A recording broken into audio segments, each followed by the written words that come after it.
In this lesson, we'll give some numerical examples to show how to calculate the rectangular moment of inertia for an area using the method of integration. Now, to determine Ix and Iy, the first thing you need to do is to choose a differential rectangular element that intersects the curve at the arbitrary point, xy. In particular, if you want to determine Ix, then the element has to be parallel to the x-axis. It has to have a thickness of dy. And the reason, of course, is because then the entire element will be a distance of y away from the axis. And this, of course, is our moment arm distance, as defined by our formula, y squared times dA. And finally, if we want to find the moment of inertia I sub y, then we have to use elements that are parallel to the y-axis. That's because the moment arm distance in this case will be equal to x. In other words, the entire element is a distance of x away from the y-axis. And here, as you can see in our formula, we have to square that moment arm distance. The moment of inertia is the second moment of the area about the axis. All right, with these ideas in mind, let's solve some problems. Here we want to determine the moment of inertia of this area about the y-axis.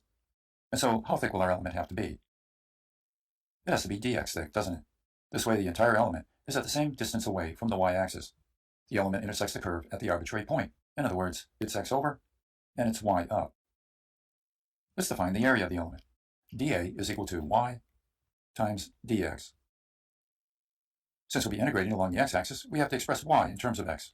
And that's pretty straightforward. Here's our functional relationship, and therefore y is equal to x squared, and we multiply this by dx. Next, we'll apply our equation and get our result.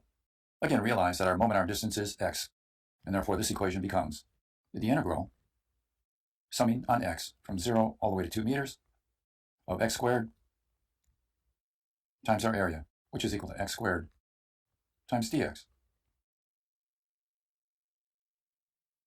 Or in other words, when we evaluate it at the limit, it becomes 1/5 of 2 to the 5th power. If we work this out, we get our result. It turns out to be 6.40 meters to the 4th power. Notice it is indeed meters to the 4th power, because the units here, of course, are in meters squared, and here we also have meters squared. All right, now let's consider this problem. Here we want to determine the moment of inertia of this area about the x-axis. And so how thick will our elements have to be in this case? They have to be dy, don't they? The point where the element intersects the curve, of course, is the arbitrary point. In other words, x over and y up. Now that we know this, we can determine our area. And in this case, it's simply equal to x times dy. And since we're summing along the y-axis, we have to express x in terms of y. And that, of course, in this case, becomes the square root of y. And then we have our dy. Now we can apply our equation and determine our moment of inertia about the x-axis. Notice that here, of course, the moment arm distance is properly defined. It's equal to y, isn't it? So we have the following. The integral, summing along the y-axis from 0 all the way to 4. Moment arm distance of y squared here. And now our area, which of course is the square root of y. And we have our dy. This, of course, is y to the 5/2 power. And when we integrate this and evaluate it between our two limits, we'll get a result, 36.6 meters to the 4th power.